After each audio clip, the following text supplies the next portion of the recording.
Hello everyone, welcome again. So today we have Mr. Manoj Kumar Yadav with us. He is a FPM participant of IIM Indore. So welcome Manoj. Thank you Puneet. आज हम लोग मनोज जी का experience जानेंगे about his FPM journey. He is a research scholar. So some of the IIMs में FPM बोलते हैं, even MDI, XLRI, बहुत सारी जगह पे FPM नाम से जाना जाता है. Fellowship Program in Management. It's a doctoral level course. So Manoj ji, जानना चाहेंगे how did you decide to join this research doctoral research journey? आपके क्या करियर एस्पिरेशंस हैं और थोड़ा बहुत आपका एकेडमिक बैकग्राउंड जानना चाहेंगे. तो मैंने ग्रेजुएशन और पोस्ट ग्रेजुएशन साइकोलॉजी में की थी. उस वक्त एक दिमाग में था कि I would want to get into teaching job itself, लेकिन इमीडिएटली आफ्टर पोस्ट ग्रेजुएशन कुछ फैमिली सिचुएशन ऐसी थी कि I got into job for around, and since then for around 4.5 years मैंने कॉर्पोरेट जॉब किया. But then again with some situation, something like that, wherein I wanted flexibility in my job to attend certain family issues. मैंने teaching start किया for 4.5 hours in a local college where I was living. And उसके बाद फिर I never thought of coming back to the corporate life. क्योंकि मैंने enjoy करना start किया. And then I thought कि यार वो 2006 में जो मैंने decision सोचा था कि after post graduation I would want to get into teaching field, वो सही था. And उसके बाद फिर I then got into academics, but once you are in academics, PhD is an important part.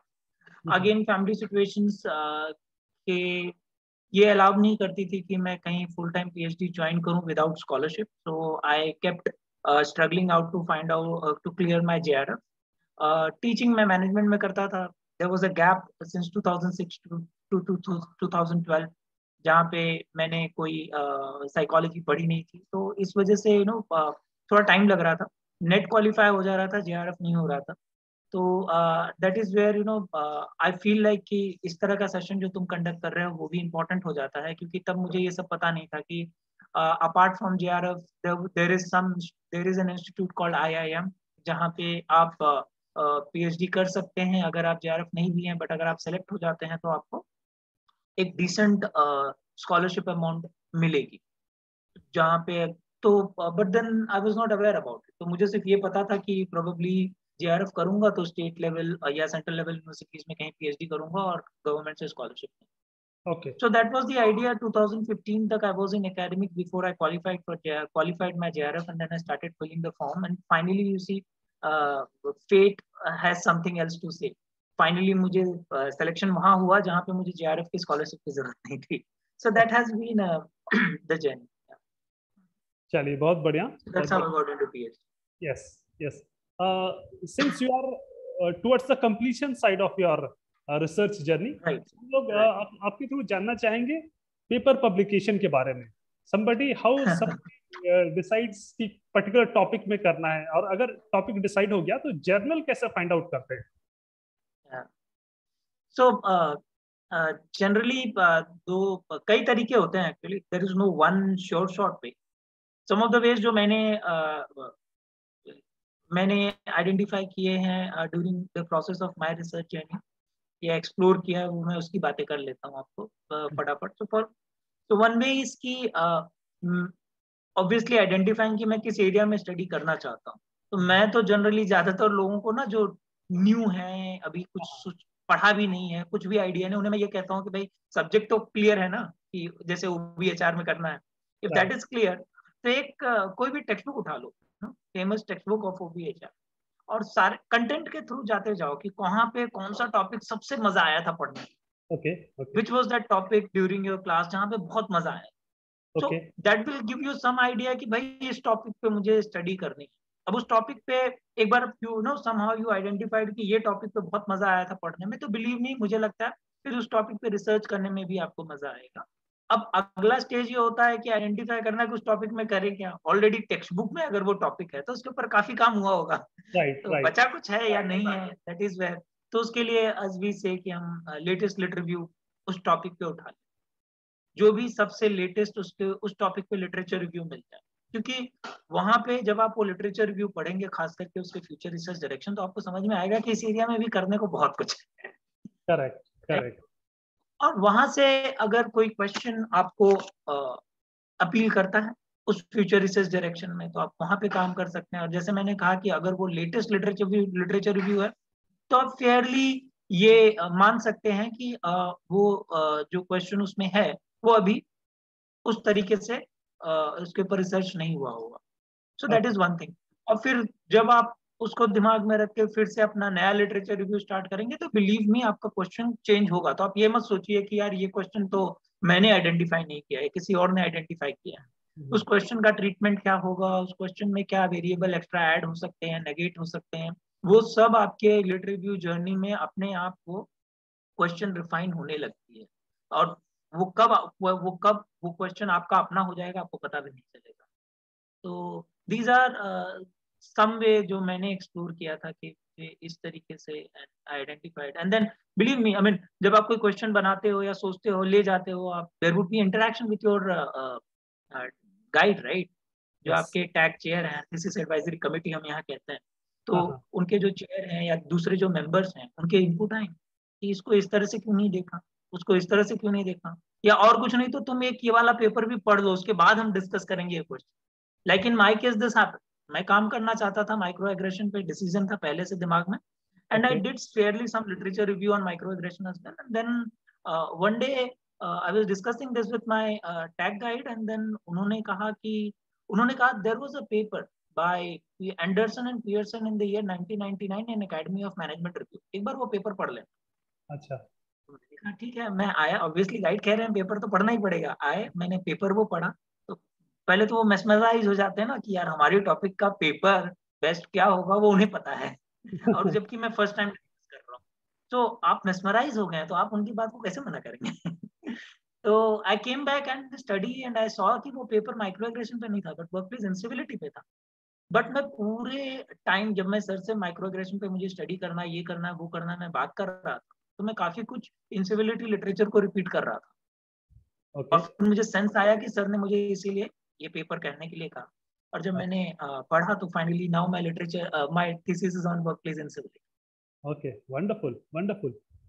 Sometimes researcher लोगों को डिफिकल्टी होता है, let's say somebody is doing SLR, ठीक है, तो एक पर्टिकुलर टाइम पीरियड का एसएलआर करना है, तो स्टार्टिंग टाइम पीरियड क्या होना चाहिए, ये कुछ आप आइडिया बता सकते हैं कैसे somebody should decide? Systematic literature review जो हम जनरली कहते हैं या करने की कोशिश करते हैं, वो मुझे लगता है आपके रिसर्च जर्नी का सबसे पहला प्रोसेस भी होना चाहिए, खास करके अगर आप थीसिस के लिए अपनी स्टडी कर रहे हैं और आपकी रिसर्च जर्नी अभी जो स्टार्ट हुई है। क्योंकि जिस टॉपिक पे भी आप स्टडी कर रहे हैं उसका आपको लिटरेचर रिव्यू करना ही होगा, और अगर आपको पता है सिस्टमेटिक लिटरेचर रिव्यू कैसे करते हैं, तो कई बार वो पेपर आपको वो मेहनत जो है आपको एक पब्लिकेशन भी दे जाती है। ना द बिगेस्ट क्वेश्चन, जैसे आपने कहा कि हम कैसे डिसाइड करें कि किस टॉपिक किस ईयर से हम उसका लिटरेचर रिव्यू करें और किस ईयर पे ना करें, दो तीन छोटी छोटी बातें हैं। जैसे पहली चीज तो सबसे पहली बात ये है कि अगर जिस टॉपिक पे आप लिटरेचर रिव्यू करने जा रहे हैं, पहले तो आप ये आइडेंटिफाई कर दो कि क्या उस टॉपिक पे पहले लिटरेचर रिव्यू हुआ है या नहीं। इनकेस पहले कभी उस टॉपिक पे लिटरेचर रिव्यू हुआ ही नहीं, तब तो बेसिक आपको सोचने की जरूरत ही नहीं है कि मुझे कौन सा ईयर से स्टार्ट करना, क्योंकि अगर वो कभी नहीं हुआ है और आप फर्स्ट टाइम करने जा रहे हो, या आप क्लेम भी करोगे कि मैं फर्स्ट टाइम कर रहा हूँ and there is no literature review on this topic, तो मुझे लगता है कि जब वो टॉपिक इंट्रोड्यूस हुआ था bye anybody, right, for example मैं ऑर्गेनाइजेशनल चेंज कैपेसिटी पे अभी काम कर रहा हूँ, पेपर आउट नहीं है, तो कंप्लीट नहीं हुआ है अभी, तो मैंने कहीं सबमिट भी नहीं किया उसे, बट वो 2008 में क्वाइन ही हुआ था वो फॉर द फर्स्ट टाइम। तो ओके। अब अगर उसके ऊपर कभी लिटरेचर रिव्यू हुआ ही नहीं है, तो मेरे पास कोई ऑप्शन ही नहीं है, मुझे 2008 से ही उसे स्टार्ट करना पड़ेगा। Yes yes. सेकंड चीज होती है कि आपने सिर्फ टॉपिक पे सिस्टमेटिक लिटरेचर रिव्यू कर रहे हैं, या आपने और फर्दर रिफाइन किया है उसे। जैसे फॉर एग्जांपल मैं कहूंगा कि मुझे इस टॉपिक पे लिटरेचर रिव्यू करना है, लेकिन खाली इंपेरिकल स्टडी, ओके मुझे क्वालिटेटिव स्टडीज को, सॉरी क्वालिटेटिव नहीं, मुझे कंसेप्चुअल पेपर और लिट रिव्यू को एक्सक्लूड करना। ओके। तो फिर आपको पहले ये देखना पड़ेगा कि क्या पे इंपेरिकल सबसे पहला इंपेरिकल पेपर कब आया और उसके ऊपर कोई लिट रिव्यू हुआ है। राइट तो राइट एक तो आपने किस तरह से रिसर्च क्वेश्चन आइडेंटिफाई किया है, डिफाइन किया है, क्योंकि अब ये होता है जैसे जैसे फॉर एग्जांपल इम्पिरिकल हम कब करेंगे, खाली इम्पिरिकल पेपर हम कब करते हैं, जब हम कहते हैं कि हमें एंटीसीडेंट एंड कॉन्सिक्वेंसेज आइडेंटिफाई करना और उसका नोमोलॉजिकल नेटवर्क सेट करना। राइट तो राइट अगर आपको एंटीसीडेंट एंड कॉन्सिक्वेंसेस ही पता करने हैं, तो वो that is your major reason why तो आप सिस्टमेटिक लिटरेचर रिव्यू करना चाहते हैं, तो फिर इम्पिरिकल पेपर ही काम आएगा, क्योंकि इम्पिरिकल पेपर बता देगा कि भाई देयर इज सम एविडेंस कि ये इसका एंटीसीडेंट या कॉन्सिक्वेंस है। सेकेंड, तो जनरली फिर आप मेथोडोलॉजिकल कुछ मैंने स्टडीज देखे हैं, जैसे माइंडफुलनेस पे आप देखोगे, वर्क प्लेस माइंडफुलनेस, तो वर्क प्लेस माइंडफुलनेस पे लिटरेचर रिव्यू अगर आप देखोगे तो कई तरीके के वर्क लिटरेचर रिव्यू पे, कई तरीका इन द सेंस की वर्क प्लेस माइंडफुलनेस पे आप देखोगे एक स्पेसिफिक लिटरेचर रिव्यू पेपर है खाली एक्सपेरिमेंटल स्टडी का। ओके वर्क प्लेस माइंडफुलनेस पे एक्सपेरिमेंटल स्टडीज जितने हो खाली उसके लिटरेचर, ओके क्योंकि वर्क प्लेस माइंडफुलनेस बहुत बड़ा टॉपिक और उसके ऊपर बहुत लिटरेचर रिव्यू हो चुके हैं। राइट तो राइट लोग अपना स्पेस ढूंढते हैं कि कहाँ पे that small space is still एक बचा हुआ है जहाँ पे मैं कंट्रीब्यूट कर सकता हूँ।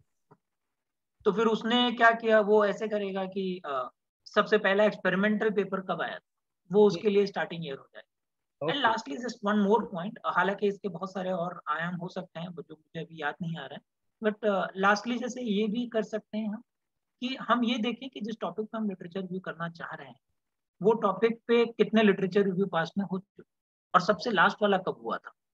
तो लेट्स से सबसे लास्ट वाला 2010 में हुआ था और अभी आपके पास डिकेड है और आपके पास इनफ रीजन भी है कि इस डिकेड में इनफ नंबर ऑफ स्टडीज हो चुके हैं जिसका हम फिर से लिटरेचर रिव्यू कर सकते हैं। राइट राइट और कई बार सिर्फ नंबर ऑफ स्टडीज को ही दिमाग में नहीं रखना होता है, आपको प्रोबेबली एक रीजन और ढूंढना पड़े कि सिर्फ ये कहना अच्छा नहीं होगा कि 2010 में लास्ट हुआ था तब से 100 पेपर और आ गए हैं तो एक बार एक लिटरेचर रिव्यू कर लेते हैं। वो 100 पेपर का सोचने का तरीका या उस टॉपिक को ट्रीट करने का तरीका भी अगर चेंज हुआ है आज के डेट, यस तो आप ये भी एक रीजन बना सकते हो कि 2010 पे लास्ट रिव्यू आया था और 2010 के पहले इस टॉपिक को इस नजर से या इस पर्सपेक्टिव से देखा जाता था, but currently there is a different thinking, different perspective into picture जिसको इस तरीके से फिर से देख रहे हैं। एंड देन देयरफॉर इस डिकेड में क्या हुआ है इस टॉपिक पे वो समझना बहुत इंपॉर्टेंट है और that will give future research directions enough and good future research directions to the newer researcher coming into the area looking to conduct some study in this area. तो ये एक और तरीका हो सकता है जो आप डिसाइड करें कि लास्ट लिट रिव्यू कब हुआ था, वो कॉन्सेप्ट कब डिफाइन हुआ था, या आप अपने टॉपिक को और रिफाइन कर लें और वहां से आइडिया जनरेट कर लें कि मैं सिर्फ एम्पिरिकल करूंगा या मैं सिर्फ एक्सपेरिमेंटल स्टडीज को देखूंगा या फिर मैं सिर्फ सर्वे स्टडीज को देखूंगा, तो या मैं सिर्फ क्वालिटेटिव स्टडीज का रिसर्च करूंगा। So then that will also give you some hint कि मुझे कहाँ से उस SLR ओके को करना है। ओके लेकिन अगर आप अपने थीसिस के लिए शुरू कर रहे हैं तो आपको तो शुरू से देखना पड़ेगा। Okay thank you so much, thank you for sharing your experience and insight with us. Last में आप कुछ शेयर करना चाहेंगे for the scholars who are currently studying doing their research work, any guidance any suggestions to them? मुझे लगता है एक बार आप सिस्टम में आ गए तो आपको उतना गाइडेंस की जरूरत नहीं पड़ती, आपके पास टैग मेंबर ही होते हैं, आपके आपके जिस इंस्टीट्यूट में है वहाँ पे आपके सीनियर्स होते हैं। तो probably a small guidance to people जो स्टार्ट करना चाहते हैं अपने research journey, want to get into some institute, और खास करके हम जैसे कि हम इंडिया में सो कॉल्ड प्रीमियर इंस्टीट्यूट की बात कर रहे हैं कि उस तरह के इंस्टीट्यूट में अगर हम पहुंच जाएं तो करियर बहुत अच्छा हो जाएगा and so on and so fourth. तो उनके लिए बस एक सिंपल सा पीस की आप पहली चीज की है कि अब इनफ गाइडेंस अवेलेबल है। स्पेसिफिकली आप यूट्यूब पे जाके सफल के वीडियोस ऑन कर लीजिए और देख लीजिए, कुछ आपको वहाँ आइडिया मिल जाएगा। दूसरा मुझे जो सिंपल सी बात मैं कहना चाहूंगा वो ये कि मैं थोड़ा सा इंट्रोवर्ट रहा हूँ स्टार्टिंग, ठीक कर रहा हूँ मैं उसे, बट जनरली बड़ा अजीब लगता है कि मैं किसी को अप्रोच करूं वो ना कुछ बताए तो and all that. But believe me, यहाँ अंदर सिस्टम में आने के बाद आई हैव सीन पीपल के अपना काम छोड़ के अगर किसी काम में लगे भी हुए हैं, there is somebody who is trying to call you and try and understand कि पीएचडी प्रोसेस क्या है। मैंने यहाँ लोगों को देखा है वो अपना काम छोड़ के कुछ टाइम निकाल के वो जरूर बात करते हैं। ओके तो अगली बार किसी को कोई भी इशू हो, आप जैसे for example at IIM Indore IIM Indore में हम सारे रिसर्च स्कॉलर्स जो यहाँ पे अभी जिनका एडमिशन है, उन सबका एटलीस्ट ईमेल आईडी आपको हमारे वेबसाइट पे मिल जाएगा। जिस एरिया में आप स्टडी करना चाहते हैं आप जाइए, देखिए, उनको ईमेल कीजिए, और एक को नहीं 4-5 लोगों को ईमेल कीजिए। आई एम श्योर आपको 90% of the time respond back मिलेगा। और आप उनसे बात कीजिए, आपका जो भी इच्छा है, जो भी है, जो भी आप समझना चाहते हो, जानना चाहते हो, आप उनसे बात कीजिए। जितना हो सकेगा वो मैक्सिमम आपको गाइडेंस जरूर देंगे। सो दैट्स वन थिंग कि आप अप्रोच कर लीजिए, कोई दिक्कत नहीं होती है। मेरे पास जनरली एडमिशन्स के जब समय आते हैं तो मोर देन 10-15 कॉल्स आते ही हैं कम से कम, एंड आई एंश्योर कि मैं I am responding back to all of them, not because कि मैं बहुत अच्छा हूँ, जस्ट बिकॉज कि जब मैंने कॉल किया था तो मुझे भी मेरे सीनियर ने रिस्पॉन्ड किया था। सो आई थिंक वो यही एक गाइडेंस मैं फिलहाल के लिए दूंगा। बाकी उन्हें जो पूछना है वो जब पूछेंगे तो पता चल जाएगा। Okay, thank you so much Manoj, बहुत अच्छी बात है आपने शेयर की। आई होप कि बाकी लोगों को, ये व्यूअर्स को यूजफुल होगा। Thank you so much. Okay.